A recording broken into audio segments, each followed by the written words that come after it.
పురాణాల్లో ఎన్నో కథలు, ఉపకథలు ఉన్నాయి. వాటిని శ్రవణం చేయటం వల్ల లేదా చదవడం వల్ల మనకి ఎటువంటి ప్రత్యేకమైన ప్రయోజనాలు కలుగుతాయి? పురాణాలలో ఉన్నటువంటి కథలన్నీ కూడా దేన్ని అనుసరించుకుని ఉన్నాయి అంటే, లోకానికి ఆధారమైన, మనిషికి ఆధారమైనది పంచపురాణములు. లోకానికి అంతటికీ కూడా ఆధారమైనటువంటివి 5 పురాణములు. లోకానికి కూడా, సమాజానికి కానీ లోకానికి కానీ అన్నిటికీ 5 పురాణాలు.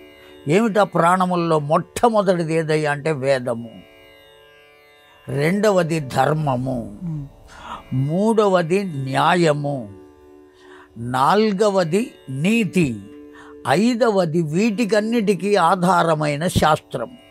ఈ 5 పురాణములు లోకాలకన్నిటికీ.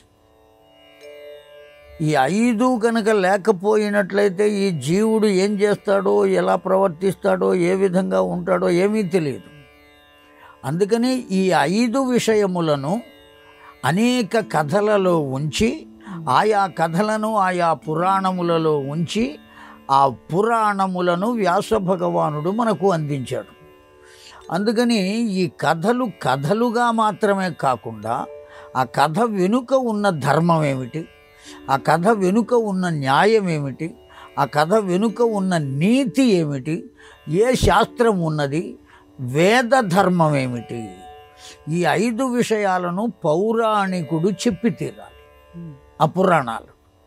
అందువల్ల పురాణాల్లో ఉన్నటువంటి కథలు వినటం వల్ల ప్రయోజనం ఏమిటయ్యా అంటే, వేదాన్ని తెలుసుకోవటం, ధర్మాన్ని తెలుసుకోవటం, న్యాయాన్ని, నీతిని, శాస్త్రమును, ఈ 5ంటిని తెలుసుకోవటం ద్వారా మన జీవితం ఒక సక్రమమైనటువంటి మార్గంలో ప్రయాణం చేసి. కాశీ వెళ్ళాలి, మనం ఎప్పుడూ వెళ్ళలేదు. ఏం చేస్తాం? వెళ్ళి వచ్చిన వాళ్ళను అడుగుతాం, అయ్యా మేము వెళ్ళాలనుకుంటున్నాం, మీరు ముందు వెళ్ళొచ్చారు కదా, ఎలా వెళ్ళాలి, ఎక్కడ దిగాలి, ఎవరిని కలుసుకోవాలి, ఈ విషయాలన్నీ మనం అడుగుతాం, అడిగి తెలుసుకుంటాం. ఆ విధంగానే ఈ కథలను మనం అడిగి తెలుసుకుంటే, అడిగి తెలుసుకోవడం అంటే వాటిని అడగటానికి ఎట్లా అడుగుతాము? చదువుకోవడమే అడగటం అంటే. అది తెలుసుకుంటే తద్వారా కలిగేటువంటి ధర్మం ఏమిటో, న్యాయం ఏమిటో, నీతి ఏమిటో, శాస్త్రం ఏమిటో, వేదం ఏమిటో ఇవన్నీ మనకు తెలుస్తాయి. తద్వారా మన జీవితాన్ని మనం మలుచుకునేటువంటి అవకాశం ఉంటుంది. ఆ కారణం చేతనే పురాణములు తప్పక చదివి తీరవలసినదే.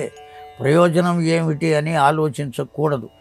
చదవగా అప్పటికప్పుడు ప్రయోజనం కలగకపోవచ్చు, కానీ కొంతకాలం అయ్యేటప్పటికి ఆ ప్రయోజనం ఏమిటో చదివేటువంటి వాడికి తప్పక తెలుస్తుంది. తెలిసే రీతిగానే వ్యాస భగవానుడు కానీ, వాల్మీకుల వారు కానీ, పెద్దలు మహానుభావులందరూ మనకు అందించారు.